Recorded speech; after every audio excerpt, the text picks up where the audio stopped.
Hi guys. Before we start today's show, we have a quick message from our host, Kinny Killa. Why don't you tell people what you have to say, Kitty?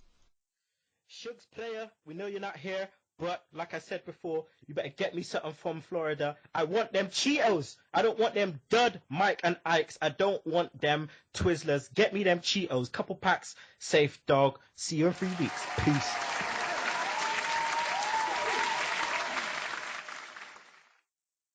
Hello everyone and welcome to the Sunday Segue Wrestling Podcast. It is Sunday. It's episode 18. I am the man of the hour, too sweet to be sour, the one man no Twitter fan, Kinny Killa. Now, the hashtag tech guy, the Gadam Sugar Shugs, is gone to stateside for 3 weeks, so we're not going to have him. So in his place, we have Jace the Ace Clarkson. The younger, better looking, better skilled replacement. and don't you ever forget the human highlight reel, Mr. E2J. Hey, yo. Hey, yo. Listen, the click has taken over. The click has taken over. Shugs, you think you're a pretty boy? Now we're going to start on you, son. I just want to go ahead and say that I am not part of the clique. I am just standing in for Shugs. Don't think for 1 second, Shugs, that are joining the clique. I just put my hands up. I am not involved. And also, Jace the Ace. Hey, thanks for taking over, son. You know, right. I know you've been training it up, and I know you're there 100%. You know, Pleasure's all mine. Hashtag tech guy in training. So it's all good. It's gonna give us the real shit today. God damn it. All right, peeps. As always, just follow us on Twitter. That's at Sunday Segue. Segue is spelled SEGUE. Also, listen to our old episodes and subscribe to our YouTube channel. Email us at sundaysegue@gmail.com. Download our episodes on Podomatic and also download that Double Twist player. We're going to hit up the Deadly Dirt Sheet, the return of the Deadly Dirt Sheet. So, the first news item is Big Show not on Raw. Now, for you guys that didn't know, Big Show was meant to return on Raw, as they said last week, but he didn't because he's still injured. Now, Big Show was meant to help Mark Henry with the Shield, and apparently they're going for a 2-on-3 handicap match at SummerSlam with Mark Henry and the Big Show versus the Shield. So, E2J, how do you feel about that? Would you like to see that at SummerSlam? Right, I don't actually know, because I didn't actually read this on the dirt sheet, so I knew about Big Show being out, but I didn't actually know this was, like, obviously, so-called plans. At the moment, I don't know. Like, obviously, I want the show to keep their momentum. Bombing Mark Henry, that definitely kept their momentum. Good to see Mark Henry come out, and I'll leave that till we get to that segment anyways. But with that one, I'm just going to have to say, look, I'm just going to have to wait and see what happens with it. Because you never know with the pro wrestling business. It could be good, or it could be shite. We'll see. It could even change up until then. So, I mean, yeah, I want to see Big Show back. The guy can move. The guy can lay it down in the ring. So, we'll see. We'll see. Oh, well, speaking of the Shield, next item is there is heat on the Shield backstage. Now, apparently, Roman Reigns and Seth Rollins are in the shit. Right? Now, Seth Rollins is in the shit apparently because I don't know if you know this, Jace, but backstage in WWE, a handshake is a very important thing. It's in the locker room, it's a sign of respect. And apparently, Seth Rollins, like a dick, has been doing the dumbest handshakes. Apparently, the limp handshake means a sign of disrespect, and he's been given the limp handshake to a couple, and it kicked off with Big Show. Oh wow. Okay, so. Yeah, he's been doing the limp handshake, and backstage are not, they're not having it. And Roman Reigns, apparently, he's been getting the shit because of a spot on a live event with Randy Orton where he didn't protect him properly, and Randy Orton could have got injured. And him and Randy Orton had a massive argument backstage. Vince McMahon was gonna fucking tan the ass for it, but Triple H came in and said, "Nah, just allow it." So Triple H, the voice of reason. But how do you feel about this, Jace? Like, about backstage politics and stuff? Because obviously, from you watching Raw, you don't know a lot about the backstage stuff. So now, this insight, how do you feel about that? The thing is, it's just like, I was having I'll say a heated debate with the missus earlier about how, how things are. There's so much to it other than what you see on the screen. You know what I mean? So like when I was just trying to explain to her that yeah, there's certain codes that they have to follow. When I was trying to explain to her like how people get fined for chair shots to the head, and she's like, so why do they do it? Because they're trying to put on a good show. So obviously everybody there, even though there's all these rivalries, they're all a part of one big team. You know what I mean? Yeah. So I think one of those things is just keeping the respect and the harmony in the team. Because if the team starts to fall apart, people will just start brucking up each other on purpose. You know what I mean? They get that receipt, E2J. They get that receipt. Yes, they will be tagging people. Okay, well, the final news on the Deadly Dirt Sheet this week is WWE are looking for a top African American babyface. As we say, they're looking for a top blackhead. So they're looking for a top African American guy to be a babyface. Obviously, The Rock was one. How do you feel about this, E2J? Because I mean, we haven't seen a top, African American babyface. Didn't they? They had the chance to do that fucking last month. Should have fucking let Mark Henry take that title. That would have freshened it. I would have been, I would have just marked out if Henry would take that title. He didn't even have to keep it for long. He didn't have to keep it for long. Do you know what I mean? Because of the whole event, but I don't know, man. I don't know. I wanted him to win that. Like, give him the big one. Just let him go home happy. But like that belt means like that belt is. There's more to it. Like, there's business and politics behind that belt as well. Do you know what I mean? It's not just the strap. Obviously, Cena's got that for like a reason. Yeah. But yeah, I do think like that is something like we're lacking in, not just obviously because of the color of the skin, but like I see people in the ring, man. I see beasts. I see like Titus O'Neil, people like that could literally be like obviously a top babyface. Like he don't even need to be. This is the thing with babyface. I don't even think like what is the definition of a babyface these days? Yeah, true. That's the thing. You know what I mean? Because like if we're talking about baby faces and Daniel Bryan's supposed to be like the baby face, like do you know what I mean? Like stepping into that role for the company now, he's been heel, he's been doing his little dirty tactics and stuff, and then obviously people get behind that, and then obviously because he is the small guy, they still feel sorry for him. So I don't know what the definition, like exact definition of a baby face they mean at the moment, but there's people they could easily get over, especially like going back to Titus O'Neil. Yeah, this guy's funny. This guy's funny. He can talk. He makes me laugh and stuff. So I can see how the crowd could they could do a switch where the crowd could actually get behind him. Do you know what I mean? At the moment, yeah he is aggressive and stuff. But the same with Big E. I can see him getting over. I can see him getting over. Yeah, obviously. I mean they're trying a thing in it, trying something. I mean, at the moment in NXT, Xavier Woods, formerly known as Consequences Creed in TNA, is down there. He's doing his thing. He's got a PhD. He's training to have a master's in something else. So he's actually in university at the moment, and they have high regards for him because of his intellect and the fact that WWE are helping him get his thing, So and he's over with the crowd in NXT. You never know. Obviously, he's on the small side, so he probably won't make it as the top babyface. But they're starting to bring some people up, Jace, how do you feel about this? We're still going on the whole babyface definition and stuff like that. Yeah, I suppose you got to really kind of go on like the blueprint, aren't you? But I mean, obviously, it is variable these days. It's just the mix and match these days. Yeah. But babyface, obviously, the good guy. Do you know what I mean? Because it's just hard because when I'm watching it, because obviously I don't watch all the other bits like NXT and stuff, but I'm sure that you guys have seen people that are going to come up soon and could fit into that role. Whereas it's kind of hard to see people that are already in the WWE. You're thinking they're going in one direction, but should they switch it and try and build them up into the role? It's just, it could come from anywhere. You know what WWE's like. It could be anything. with stuff like injuries and whatnot, they'll push somebody and then something messes it all up. We'll have to see because right now NXT there's only really Xavier Woods, but in WWE I know Vince is high on Big E Langston, so we're just gonna have to see. He's on a heel route at the moment, so we're just gonna have to wait and see. All right, guys, that's the end of the Deadly Dirt Sheet. So now we're gonna go straight into Raw. So segment 1, which was the Cena and Daniel Bryan contract signing. E2J, did you like the start of Raw, and did Maddox control the segment? Yeah, Maddox is prick 101. You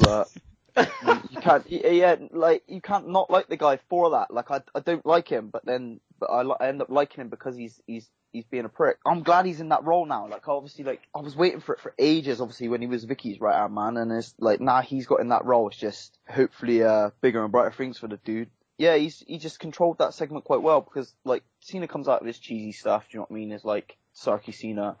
Yeah, I think Maddox just built it up. Obviously, he got the yes and no go, and that's what they were aiming for between him and obviously Daniel Bryan. So I think he controlled the segment well. I think he made it. I think he helped it, if anything. Yeah. Jace, what do you think of Brad Maddox? Because obviously these characters kind of new to you, innit? So Yeah, I want to get your fresh perspective on him. When I seen it, I quite loved that. Was it not last week's Raw, the one before, when like somebody said to him that you weren't picked because you were the best, you were just there at the time. Like, I just loved how he kind of handled that criticism. I kind of love as well how he's just like this young kid who's just looking to change the face of wrestling. And I just loved like the little bit right at the beginning when Cena just said to him, hold on, let them speak. Like, just kind of reminding him, it's the fan show. He's trying to change the face, but it's all down to the fans. I mean, I really do like Brad Maddox, because obviously watching him in NXT and stuff, he had that kind of smarmy kind of, that character, and it just makes me laugh. And he's on commentary in NXT as well, and he is so joke. Like, literally, this guy is just too funny. But I'm just glad that he's been given a role. He's been given a GM role, other than a wrestling role, because he is a good wrestler. But all I'm gonna say, bro, man, just loud tight shirts, man. Just that's like his trademark, man. That's like his trademark. I swear Triple H has got like 5 little digs in now. Every time he's been wearing that, Cena said something as well. People just pick that up on that on him. So yeah, like he's good. About to bust out. He looks like he's about to bust of it. Like any moment, one slam, or all you can hear is like tear. All right, guys. So we're going to segment 2, which was Sheamus versus Del Rio. Jace, what did you think of this match? To be honest, I'm not really a fan of either of them, so I was just kind of watching it just a bit like, okay. I mean, I'm just not really a fan of the two of them, so I just kind of watched it just loosely waiting for it to finish, if I'm honest. Oh, wow. That's pure honesty there from Jace the Clarkson. Don't ramp. Like, it's as simple as that. E2J, did Del Rio and Sheamus have good chemistry? And what's next for Sheamus, do you reckon? It depends what they book. I mean, it's hard. Like, obviously, this match, I thought it was a good match. It wasn't too short. It was a decent match back and forth, and these two always look like they obviously like give it their all in there. I always say about Sheamus and Del Rio, they're these two stars, obviously new generation stars that come in. They don't need a gimmick. They just are their gimmicks. Do you know what I mean? They just literally, you don't need to give them anything else. Just they are. Do you know what I mean? You got a Mexican guy, like Mexican aristocrat, and then you got this fucking lump of a fucking Irishman. Do you know what I mean? Yeah. You don't need to try and make him a good guy. Do you know what I mean? Like, make him smile and do shit like that, because he ain't. He just goes around kicking people in the face. So just let it be that. The match was decent. I thought it was a creative finish. Obviously using like Sheamus's battered leg from Money in the Bank. Yeah. I don't know. That bruise was it's horrible, man. It just tore off his leg, wasn't it? Yeah, I don't know where they're going to go with Sheamus at the moment. It seems like WWE's like it's 50-50. They know where they're going, and 50-50 they don't. So you just get filler matches, if you know what I mean. Do you know what I mean? Something to tide people over. So it's a bit of a limbo. Yeah, that's the thing. I mean, when Sheamus hasn't got like that one opponent, like, or someone to have like a feud with, he kind of goes back to like the same as like Del Rio and like other people as well. They'll just get put in like so matches. Just, do you know what I mean? It'd be a decent wrestling match for the night and stuff, and it'd keep maybe a bit of interest in it. But necessarily storyline wise, I'm not sure where he's going at the moment. I always like to see Sheamus in matches. So, do you know what I mean? Throw him in there. Well, the bully lost. He actually lost. Yes, he did. And as Sugs always says, when Sheamus faces someone, you're getting a bit scared because you think he's just automatically going to go over, And Del Rio, as champ, I was a bit worried for him because, I was a bit worried for him. But Del Rio goes over. Yeah. Del Rio. Nah. He's got stopped in your tracks. He got. That's it. Our truth. Where you been, player? God damn it. All right, we'll go to segment 3, which is Christian versus Big Deal Titus O'Neil. I mean, E2J, were you surprised to see these two face off? Yeah, because just yeah. Why are they fighting? Why are they wrestling? What are they doing? What did they get out of this match? Oh shit! What did they get out of this match? Okay, kayfabe. What did they get out of this match? Did anyone move up the ladder or nah? No. They just got a bit of TV time, like breaking kayfabe. Yeah, like Titus O'Neil, man, do something incredible with this dude, man, because like he's too good. He's too good. Him and Darren Young are like I'm sold on them, man. Like you just need to do something with them. Obviously, Titus O'Neil is the heavyweight, as JBL said, man, and you can't take it lightly because this guy knows his stuff. Future world champion. You reckon? Yeah. Titus O'Neil, he's got the ability to be that, man. Just give it to him. Do you know what I mean? He can be face. I'm confident that he can do that. If you like, I don't know if you follow him on Twitter and everything. The guy's got his head in there. The guy ain't gonna be straying outside the ring. Do you know what I mean? He's got his head. He's focused. Do you know what I mean? This guy knows where he's going. You won't see him on the corner of a 7-Eleven bunning weed with his brown paper bag. Like you won't see him with no DUI, you know, and he gets a strike. But I say that, and then 3 weeks from now, you just see him in a mugshot on TMZ. Jace, they're picking up Titus O'Neil a bit on the show. You know, JBL was giving his 2 cents. But how do you think he performed? And can you see him as someone to be credible as a champion? So, I don't mean to be rude. When he throws in Christian, and then Jerry Lawler's like, he just threw him like a frisbee. Stuff like that, little things like that. Do you know what I mean? Little, like, obviously focused little bits of aggression where he just, like, they'll toss him back in the ring or something like this and look at the camera and then do his taunt. That's what I mean. That means so much, like, to obviously getting him over. Like, just these little things, like ring psychology. That's what, the subliminal, isn't it? Not everyone has that. It's just little things that like certain people have, certain people don't, and that obviously separates like great wrestlers from good wrestlers. Do you know what I mean?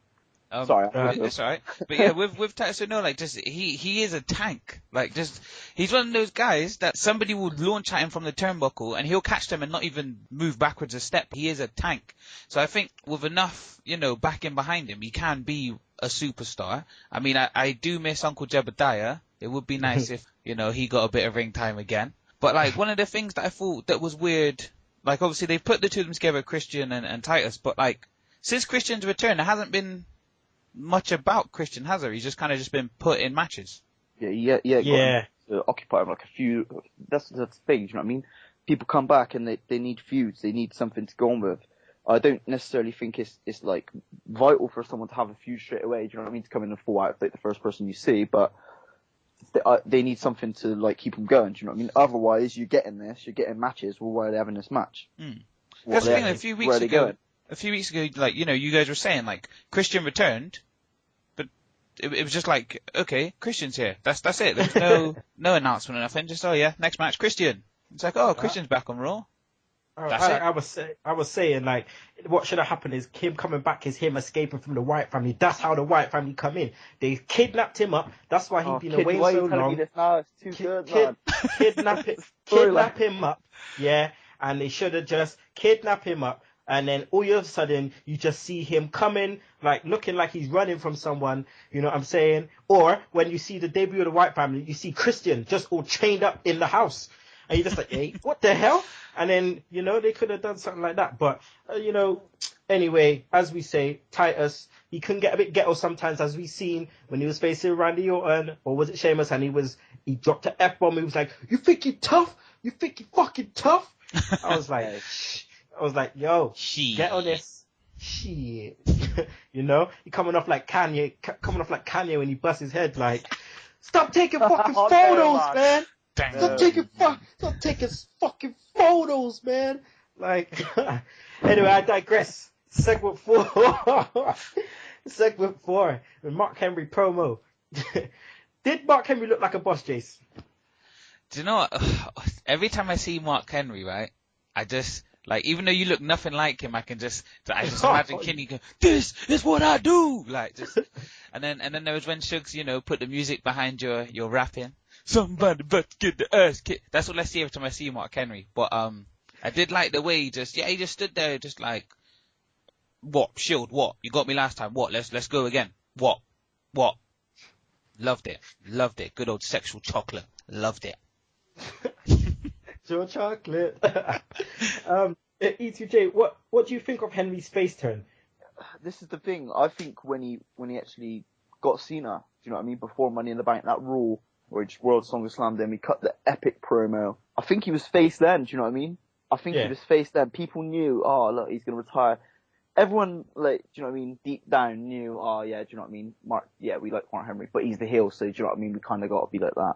Like, do you know what I mean? In the fans. And obviously, because people pop when he slammed Cena. I think with Henry at the moment, because of Cena being that guy, the babyface that people want to see either turn heel or lose the title, like lose to people, I think it would have worked, obviously, giving him the title. I'm not going to argue because they didn't give him the strap. He got the shot, do you know what I mean? He's a credible opponent. Can't knock Mark Henry for that. But yeah, I think he'll work as a face, do you know what I mean? Because he's that big, he's that monster. That's what people want to see. People don't necessarily like faces because they're nice to you. People like faces because they're monsters. Like when Brock Lesnar first came in, he was over instantly because of the shit he was doing. He's that monster. Do you know what I mean? If you let these big guys be monsters and let them do these things and obviously like show off, they'll be over. I think Mark Henry's just he's a bad man. Just let him do it. I think he's gonna work. Obviously with him at face now. Like you said, if he's earlier, obviously we were talking about Big Show. If they come back. These are veterans. These guys can get over. Do you know what I mean? So they can be over when they're doing that power thing. And you got to think as well. Obviously, these two have been at it. They've been at it a couple of times. You got Big Show and you got Mark Henry. That's a force. So it'll match up well with 3-on-2 against the Shield. So we just have to see where it goes. But yeah, Henry's over anyway, man. I'll always back Henry now. Do you know what I mean? Yeah. He's going down there. He's going down. He's not just going down as like a member of the nation now, do you know what I mean? He's going down as like world's strongest man. Yeah, standard. He needed to get out of that mode. But all I'm saying is, Mark Henry for champ, we need to hit the strap on him again because he's just too sick. Let's go on to segment 5, which was Dolph Ziggler versus No Days Off Darren Young. Yeah. How do you see this feud panning out with Big E Langston, E2J? I just want to let this happen, let this unfold, because my mind's looking at it and I'm thinking, is there going to be a double turn? Is Ziggler going to be back with age at the end of it and they've just screwed like Big E over or something?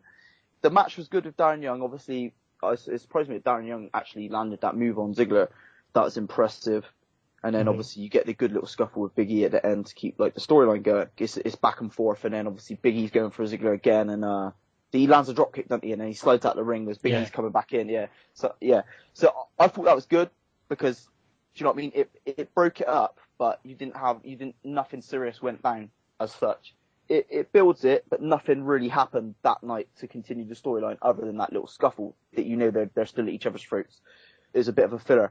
But storyline, I think, like, down the line, this could actually have quite a lot to it. I think Big E, I just think we've just got so much more that we're going to see from this guy. I just think he's like the Black John Cena at the moment. I think, obviously, not Darren Young. I mean, Big E. I just think, like, do you know what I mean? He's not the biggest guy overall, like, in stature, but this guy is lifting anyone up. This guy's doing all those power moves that, like, the 5 moves of doom if you gave him them.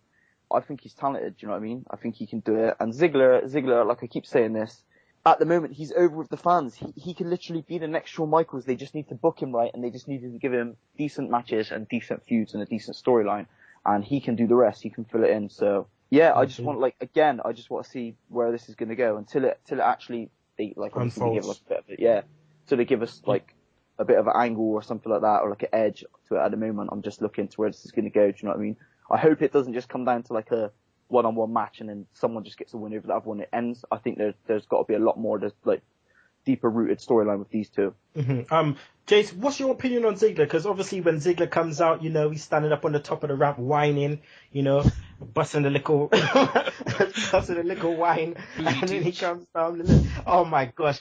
Listen, with Dolph Ziggler, like I love his ring presence. I mean, when I was watching the match, like, especially the ending, just how explosive it was. Like, you're watching the match and the two of him and Darren Young, they're going back and forth and it works really well. And then, like, you got a bit with Darren Young just slapping him in the back of his head, like, come on, son. What is it, son? And then, he just switches it on him. Just stuff like that. I love the transitions from slow to fast, because sometimes you'll get a match just slow the entire way through, and they always do the back and forth 2 count, but I thought it was just really nice and just quick and sharp, and how smooth he was with the whole drop kick on Big E, and then just he was out as Big E was going in. Like, I just thought that was awesome. Just really good transitions and stuff, you know? It's like dancing. Well, That in-ring psychology. yeah. Ring positioning. I know that's E2J's forte, you know, the ring psychology. Just listen back to the episodes, people, and see how much E2J says about ring psychology, because this guy knows his shit. Hey, Jace got that. Jace had that, man. The slow down, the build up. That's what it's about, man. So he's becoming a pro. Jace the ace. They don't call him the ace for no reason. God damn it. Nobody calls me the ace. That's just you. But I like it. I like it. Well, you know how we said that Ziggler's kind of like Shawn Michaels? It seems like on NXT, they've changed Mike Dalton, and they changed him, and he's become Tyler Breeze, the self-obsessed guy who's always taking pictures of himself with his phone, looking like a cross between Shawn Michaels back in the day and Dolph Ziggler. Need to watch this on NXT. Tyler Breeze. They're going to try and do a thing with this guy. Right, so segment 6, which was the Total Divas segment, which Suggs normally says is the piss break. E2J, you going to watch this? Oh, why are you throwing this to me? Right, I was gonna actually say for this segment, I was gonna be like, right, I obviously saw it, I saw a bit of it, but I didn't watch. I thought, nah, I'm not watching this. I'm skipping to the next bit. I'll just let Kenny talk about it. And, like, I thought I left it on for some reason, and Bella's like knocking on some door, like getting all bitchy and shit, like, oh, here's the new divas. Oh, I heard one of them looks like me or something like this. And then I was like, okay, I need to see this now. So I watched it, and then they're talking about, oh yeah, you better dye your hair blonde or something like this. Eva Marie and or something like that. Yeah. Yeah, you better dye your hair blonde or something like, so you can't have like you looking like us. I see him on Raw and she's got fucking red hair. Yep. Like they're going on about being blonde and then they just put this red hair on her. I thought, what the fuck? Like I was just laughing because it was like you knew she wasn't keeping her like normal. She looked fine as she was. Just because the fucking Bellas didn't want another brunette there, they done her hair fucking red. I can see her as competition. Yeah, I know. And then they made her a bitch on there as well. So, yeah, that's what I watched. I don't really care, but that just made me laugh. That obviously they showed her, and I was like, yeah, she's alright, you know. So you're not gonna. I'm gonna try and go to the toilet like when this bit's on, but I'm not gonna watch Total Divas. I don't think. Got it on the D+ ready to record. Hey, unless I just get stuck somehow and just end up watching it and go along with it, I'm not gonna watch it. I can't get my time to watch it. Yeah. I say we premiere it, we download it, we watch it together, and see what go on in it, just see what's going on, what's going down, you know? You never know. You just need to film the reactions. You just need to film the reactions of just watching it. Yeah. That'd be funny. Totally reactions. Jace, you know, your favourite ball bag, The Miz, looked like a ball bag as always, but what did you think of Eva Marie slapping Jerry Lawler around across his chops? It was the build up to the slap. It looked like she was reading off of an auto cue. Yeah. It was really bad. The thing is, we all know that he got a semi after getting the slap, so it was, you know, he enjoyed it. A heart attack. But no, I just feel, well, it's just divas being divas, isn't it? Like, it's in the title, but I didn't really like her, the way she delivered her line before, because it was just so robotic. Yeah, she could have been a bit more like, you know, she could have played upon the fact that Jerry Lawler and The Miz pronounced her name wrong. They were calling it Ava Maria. She could have just wowed out and be like, yo, my name's Eva Marie. Yeah. And I don't like the way you're looking at me, Jerry. Bap! In his face. But yeah, it was, you know, it was a bit scripted. No, sorry. It was very scripted. Yeah. But she still looked like a bitch, though. She still looked like a bitch. Yeah. Maybe that was her getting her hair dyed, but she still looked like a bitch. As they say in America's Next Top Model, she wasn't smizing, Jace. No, she wasn't. And she got the Jodie Marsh red hair as well. Yep, she was going in. Alright, well, we're going to go on to segment 7, which was Fandango versus Mustachio himself is the Cody Rhodes. E2J, can Cody shine within this feud with Damien Sandow? I think he is, man. Like, I'm excited about this. This feels like an old school wrestling feud. Do you know what I mean? You get him out on commentary. You got Sandow, like the dirty heel, playing his part like to the full, and then you got Cody Rhodes, who was the heel, but he's been turned on now, and like he's got some fans backing him. So it's like he's got quite a bit of momentum, and I think a pissed off, aggressive Cody Rhodes is so over, man. Do you know what I mean? It's like you see him, he wants to get his own back on Sandow, and he just looks focused in the ring. Like I said, he looks more aggressive. And like him and Sandow, I just can't wait to see where it's going to go. Do you know what I mean? I think this, like down the line, obviously, I want to see Cody Rhodes. Like, he looked good with the IC strap. I want to see him with the World Heavyweight title now. I think he could pull it off. People like, so some people are going, oh no, I don't think he could be champ. I don't know if like, oh, they should run with him. Do you know what I mean? He's a lot smaller. Sandow, obviously, definitely. I want to see him cash in the title and become champ. But I still think that this can go on for months, man, until he does cash in, and you've got Cody there as well, because these two work well together. They work well, obviously, on the same team, and they work well against each other. So yeah, these guys are top wrestlers. Do you know what I mean? These guys are like new generation. Cody and Sandow, man, they got it. So just let them do their thing, and I'm pretty confident you're gonna have a good little segment with these two. Well, I mean, SmackDown this week. I mean, we're not gonna have. I've heard about it. I haven't watched it, but I've heard about it. We're not gonna have SmackDown in 60 seconds because Sugs isn't here. That's his baby. That's his baby. Yeah. So, but on SmackDown, Cody Rhodes and Damien Sandow went into they did an outside video promo, like, and they were fighting in the river and shit. Like, that's what I want to see I want to see some outside stuff. I'm tired of seeing just backstage and in the ring. I want to see some neck stuff. And they were outside in the river, scrapping, dashing the suitcase in the river and shit. Sandow drowning and all that. Yeah, I know. I'm looking forward to watching it, because this is what I read on the spoilers, so I'm looking forward to watching it. But Jace, did the match help Cody Rhodes get over with the fans a little bit? Because obviously we saw him do the disaster kick into the briefcase to set up the win. The thing is, like, again, there's other things that they've done, like, the whole way through. I feel that Fandango was being a bit more of a douche than usual, being all elegant and making sure he struck a pose after every move. Whereas, you know, Cody Rhodes just done the biz. He didn't need to taunt or nothing. He just sort of, I think it's stuff like that as well. Like, because Fandango was being so arrogant and Cody Rhodes was just wrestling. You know, I think it's stuff like that will help him get over as well. Because he's not being the showboat. He's not being the arrogant knobhead, you know? And I think, yeah, just that symbol, the fact he took the two of them out with the one thing by kicking the briefcase as well, it just shows, like, he doesn't need the briefcase to one day become champ. Like, that's, you know, that might be what Sandow's trying to do, but he doesn't need it. He doesn't need his old friend anymore. He doesn't need none of that. He's just going to do him. So. That's some good analysis by Chase. That was well said, man. That was fucking well said. Nah, seriously, that was good. Yeah, that was good. Especially for these two. Can't wait to see you. I'm marking out for Jace right now. He's doing his thing. Yes. Segment 8. Who's shouting in the background? I heard someone shouting in the background. Shouting what? I don't know. I don't even know. Someone trying to holler. Follow the buzzards. Kenny, follow the buzzards. They know when they know we're on live right now. People trying to holler, trying to get on, but you can't. Okay. All right. Well, segment 8, which was CM Punk promo. Now, E2J, how powerful was this segment, man? This is the thing. CM Punk. I said it before. Punk and Heyman. Just trust in Punk and Heyman for a build up to like obviously an epic storyline or an epic matchup, like pairing like the best versus the beast. Everything about it is just.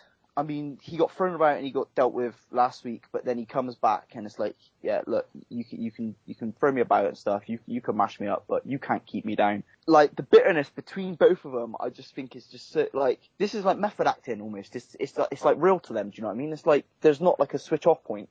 They go in there and they just deliver this stuff, and it doesn't even look like it's scripted when Punk and Heyman talk. Punk's too good, man. I don't know what else to say. Punk is just too good, and I could watch this all day.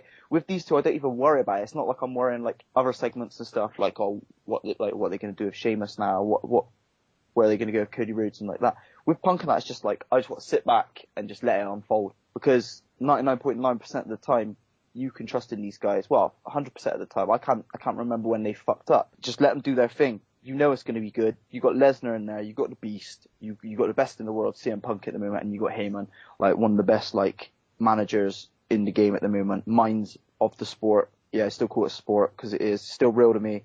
But yeah, this stuff, just let it unfold, man. It's just great stuff. We'll see what happens, man. I didn't actually expect it to be Punk Lesnar so soon. I was still thought it was going to be maybe Brock versus The Rock, but yeah, it's going down the road. So it's going to happen.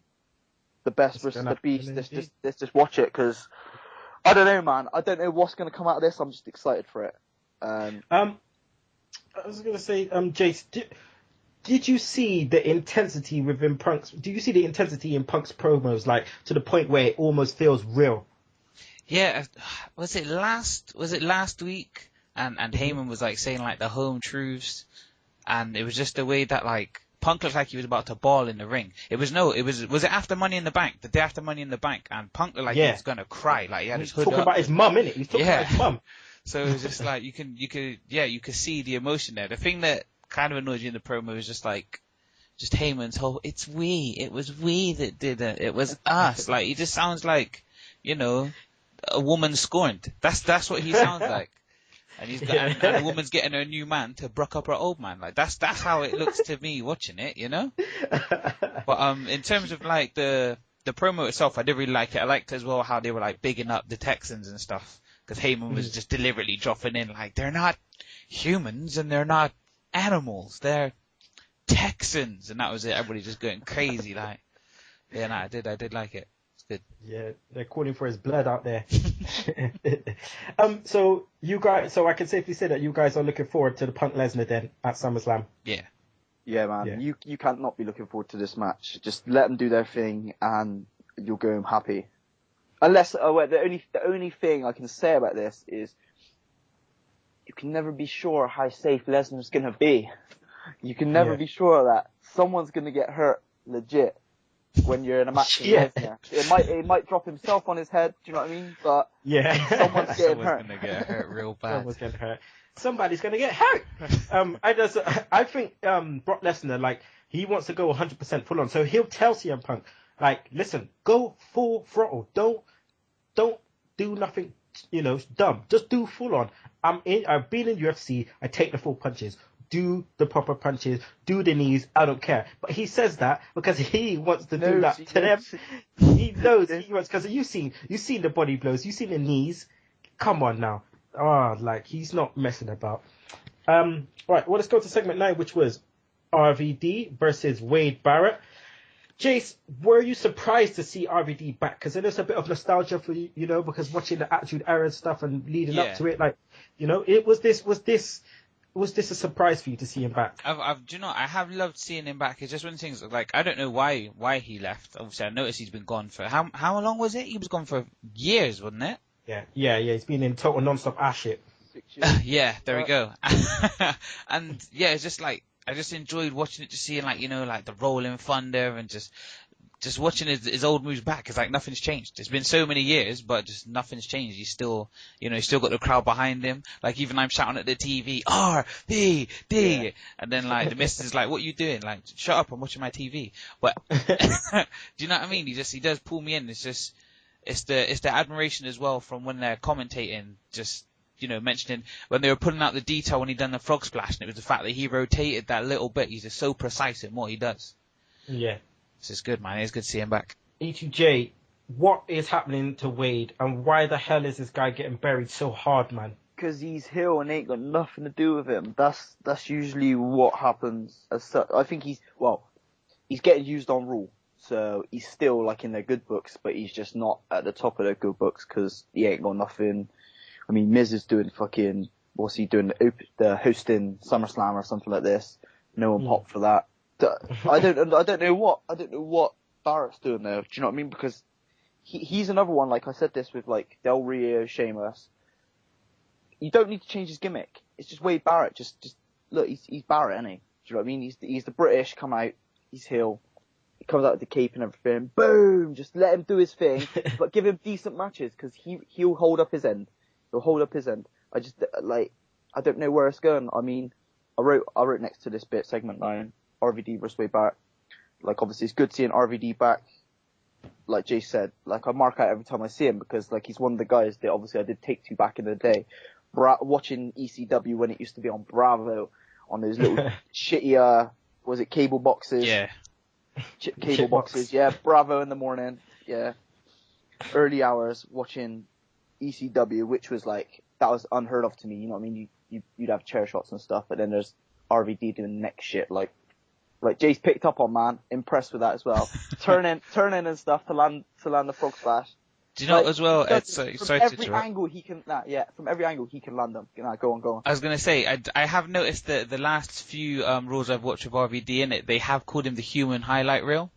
I mean, we might have to arrange for the two of you to meet up and sort out who gets the title. I'm just Yeah, I know. I might have to jump off my garage or something like Mick Foley and just show me the His boss. You too show me legit the to whole quit. effing show.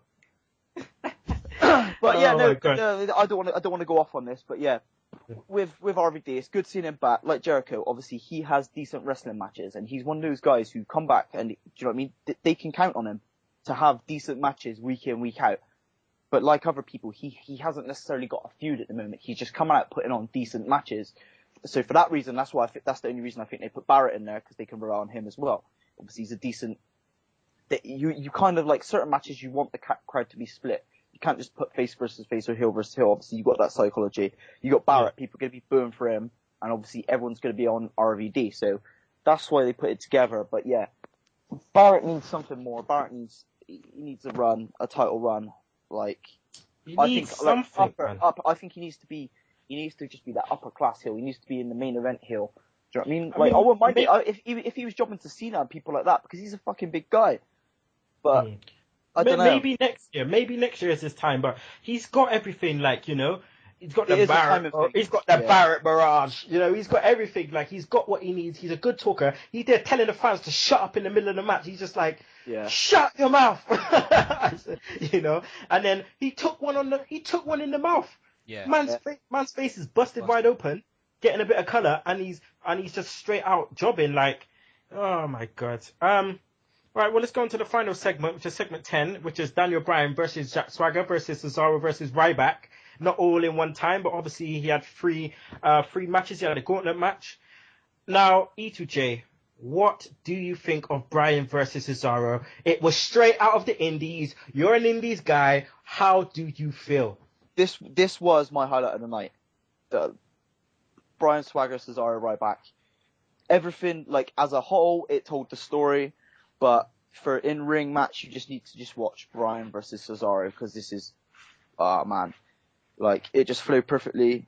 And, like, the whole story, they just, like, the psychology, do you know what I mean? Like, even though Bryan is, like, aggressive and he can dish it out back, do you know what I mean? He was going against bigger guys straight away. Like, obviously you got the story there. They kept the underdog down with Ryback putting him through a table at the same time, like, at the end, keeping the momentum, do you know what I mean? Keeping the momentum on, obviously, Bryan's side. Like, the fans were behind him, like, the whole time, do you know what I mean?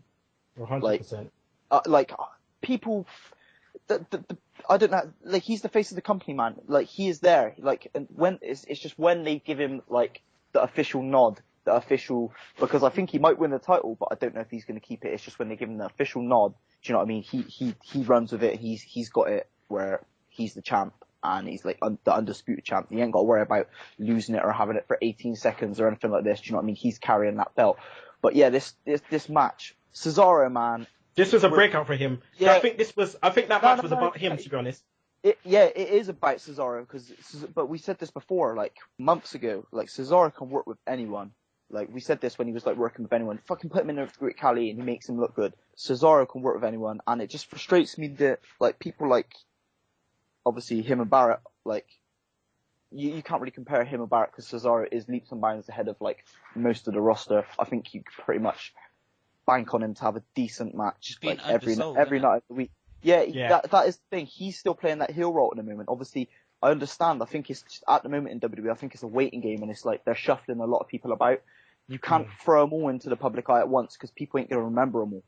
But I don't know. They need to do something more with Cesaro, because that guy, like, those uppercuts, just what he can do in the ring and stuff, like, the guys up there, like, on the top rope with Daniel Bryan. Obviously, Daniel Bryan is a lot smaller, but you got this guy who's like a big guy, and he's up on the top rope, just, like, balancing, like, flawless match. You can't knock it, man. Swagger was decent. Cesaro was, like, on his A game, and then, yeah, Ryback was decent, but the chemistry between Cesaro and Bryan, if you ain't watched this match, if you ain't watched Raw, and if you only watch one match on Raw, you just need to fast forward to this and just watch this. Actually, just fast forward to this, watch this twice. Like, if you don't watch anything else on Raw, just watch this match twice. It's worth it. It's just the storytelling, everything, and now you got Bryan. Do you know what I mean? ready to go into like SummerSlam and stuff. Do you know what I mean? He's still like they haven't lost anything from the direction that they were trying to push him in. They did it perfect. I can't knock it for that. Do you know what I mean? I enjoyed that, and yeah, that was that. I don't want to go on too much, man, but it's just like that match was fucking sick. Cesaro, man, this guy, because I watch him, because he's on NXT a lot as well, to help the others get over, you know what I mean? Like, and help them through and have good matches with them. And I'm speechless sometimes because this guy is so good. I haven't seen anything like him in a long time.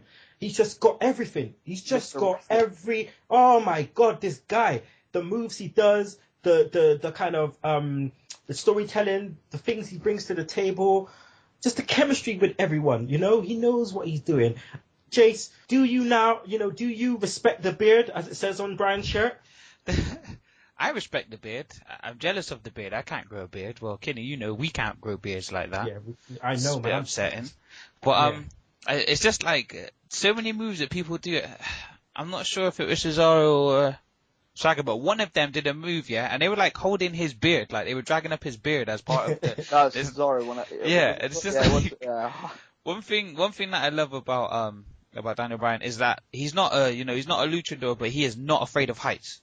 He is not afraid because he's a small guy. People will throw him up in the air and he'll just handle the situation, whether he's taking a bump or whether he's switching it and doing a move himself. I think that's one of the mad things about him is he is just this little, I don't even know, like a spider monkey, just everywhere. Check his matches in Japan. Check his matches in ROH. This guy's a world warrior. He's been everywhere, and he's just like he used to be like he was called the American Dragon. Obviously, he used to wrestle in Japan. He used to wrestle ROH. He was having matches with like Marufuji, Kenta. Obviously, Kinny, you know about Marufuji and Kenta. Like these two, like I don't want to go off on obviously because we're talking about Raw, not Japan. But these two guys. Basically, CM Punk jacked Kenta's move to go to sleep. That wasn't originally by CM Punk. Okay. That's some Japanese dude who is phenomenal as well. Obviously, ain't on the Japanese wrestling ain't on the same level as WWE. That's entertainment. WWE is like Hollywood. You know what I mean? Yeah. For wrestling. But yeah, these are guys that you might not hear of, but fucking hell, these are like the best in the business. So on the other side, obviously of the globe, but Daniel Bryan, Punk, like Bryan, just. They're all rounders, do you know what I mean? Like Punk's style's completely changed, and so is like Bryan's. But Bryan's one of those guys. This like they used to say to Dean Malenko, do you know what I mean? The guy of like 1,000 holds. That is Daniel Bryan. Like he just Daniel goes Bryan, in, doesn't he? Like every match, he just goes in. He just pulls something out like it's like on the back of his hand, man. Do you know what I mean? He's got every little position you could put him in. He's got a move. Same with Cesaro. Oh, same with Cesaro. Look at the double stomp. Look at the reversal into the double stomp, and then. To top it off, right, to finish the match. The guy catapults Daniel Bryan in the air, and Daniel Bryan comes down into a small package. Yeah. What the fuck? Mad. What? Do you know, Cesaro done one of the cleanest suplexes I've ever seen as well. It started off a bit shaky, but then he's just like... He lifts him, Bryan don't even jump, he just lifts him up, doesn't he? He lifts him up and pulls him out a bit. Yeah, he shakes a little bit and then just, man, that's form. Beautiful. I'm glad they're bringing German suplexes back. I'm so glad. Because they just stopped doing it. No one was doing the German suplex, pointing their toes. No one was doing it. And then all of a sudden now you see Cesaro, you see Bryan, you see fucking Del Rio. People are doing it, and I love it, man. Do you know what else I like? They're using the small packages. Yeah. For do you know what I mean? Because then little guys can win and stuff, and it's like, oh yeah, you got the dirty roll up, or even if it's a heel, do you know what I mean? But it doesn't have to be some silly finish. You can get these little roll ups that used to mean something. They kind of phased out, and I feel like getting a roll up after like a big match as well is sometimes better than, do you know what I mean? Someone just getting their finisher for the sake of getting their finisher and getting the pin, because then it becomes well, you know what the end of the match is going to be? Oh, it's going to be he's going to roll it up finish. But this is like, do you know what I mean? He got what he could. He ended it, rolled it up. Underdog takes the win. That's what I like to see. So, yeah, takes flawless. It down. Flawless. All right, people. Well, that's the end of Raw. So, guys, do you want to say anything else about Raw? Is there anything else you spotted? Anything you got in your notes that you want to just say? What the fuck was Alex Riley doing backstage with Maddox? Well, Alex Riley's going to be the new commentator with Tony Dawson on NXT. I don't know if that's a good thing for him or I don't know. Well, the thing is, they're trying to transition him in it. So this is what I'm hearing. He's been working with who's been helping him. He's been working with Jim Ross down in NXT. Like he's been helping him doing the color commentary, and he's been working with them. So it My looks God, like he killed him! You ain't getting Riley saying that, man.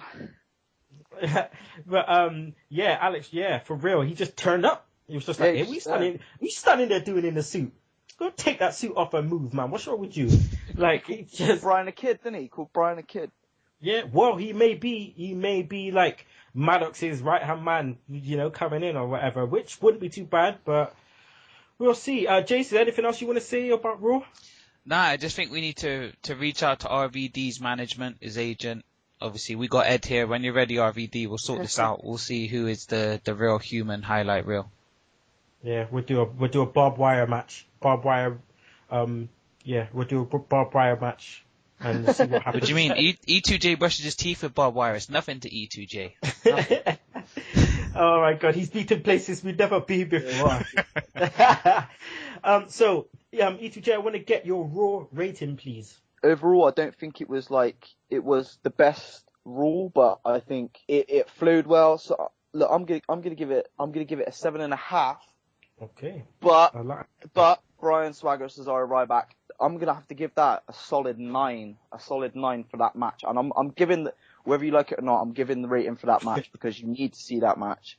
That won it over for me. I can't say, oh yeah, it was the best rule. Do you know what I mean? Because there's some hype rules like you get like after Mania and stuff that are totally different to this. But for in-ring work on this, yeah, I was blown away by that match. So everyone needs to check it ASAP. Jace, Raw rating, please. I was going to give it an 8 just because the show did get progressively better. Yeah, fair play. That I'll bump mine up a little bit. Just because, yeah, like, Okay, 8 from Jace. For me, it's decent. It was decent. I enjoyed it, man. So whether I just enjoyed the wrestling, it put me in a good mood. I don't know, but it was decent. I know you said if there was any more notes, Kinny. Like I'm just on my computer. I was watching clips of Raw whilst you've been doing the show. I just seen a comment that says that there was in fact a nip slip from Brie at 1 hour, 4th minute, 52 seconds in. So if anybody wants to see that, there you go. I've got the photo on my phone. I'll Bluetooth that to you. WhatsApp it now. There you go. No, I listen that. No. Oh my God, that's so a joke. All right, guys. Well, that's the end of Raw. Now, normally we have SmackDown in 60 seconds, and we have Suge Stunners, but that's Suge's stuff, man. We can't be overtaking Suge's stuff. That's his shit. So we wait for when he comes back, and it will return. But for now, we have a new segment, and it's called E2J's Highlight Reel. So, E2J, who was the showstopper? Well, it's hard. It's hard today, and it's between two people. It's got to be between Daniel Bryan and Antonio Cesaro. I'm gonna give it to Bryan just because he's got the momentum. He's the one running the show at the moment. But it's close. If Cesaro obviously was in a decent role, I would have given it to him. But I mean, he put the work in. But Daniel Bryan overall just dominating the fans, dominating WWE Universe. Just everyone's behind him. You got to give it to Bryan. Showstopper, Daniel Bryan. Okay, and who was the main event highlight of the night? Highlight of the night, Bryan versus Cesaro, man. Just watch that match. The whole match, but Bryan versus Cesaro is the highlight of the night. You can't go wrong with that. Everything in that match. Okay. I can't be biased to one thing. You just have to watch the match. There you go. People watch the match. E2J said it enough. Make sure you go watch it. Well, that's the end, guys. I want to say, as always, thanks to the human highlight reel himself, Mr. E2J. Oh, pleasure as always. And Jace the Ace Clarkson. Hey, nice to have you on board. Thanks for doing this and covering for Sugs. You're our boy, man. You're part of the team. Of course. Backstage, that's me. I'm here for 3 weeks. Whoop, whoop. I reckon we should do a spin-off. I reckon we should have a Sunday Segue spin-off run by Jace the Ace. Shout out to Ellis. There we go. and just have a little thing, just a Sunday Segue spin-off, just talking about all things, everything, funny stuff all week. whatever. I might actually think of doing that. Like, Yeah, Podcast, do I it, get it think done. it would be funny. It would be funny to have a nice Sunday Segue spin-off and just to have a nice Jace, you know, with Ellis and just funny stuff. Anything you see, anything you've seen in the news, YouTube fails, whatever, you know, and you can quote the links, the URLs, whatever you want to call it, and just go in like that. partnership. But that's partnership. But that's the end of the show, guys. And in the words of Macho Man Randy Savage at WrestleMania 8 versus Ric Flair after the match. So, I know E2J knows what I'm talking about. I'm waiting for it. So, in the words of Macho Man Randy Savage, wait a minute. This is yours. Take it and go. And this is yours, Ric Flair. Oh yeah, this is yours. You can have all of me next time. Oh dear Mr. Perfect, you're not perfect, I'm not perfect, nobody's perfect. I'm out of here. Oh yeah, just a piece. And you can choke on that, slap nuts. Peace.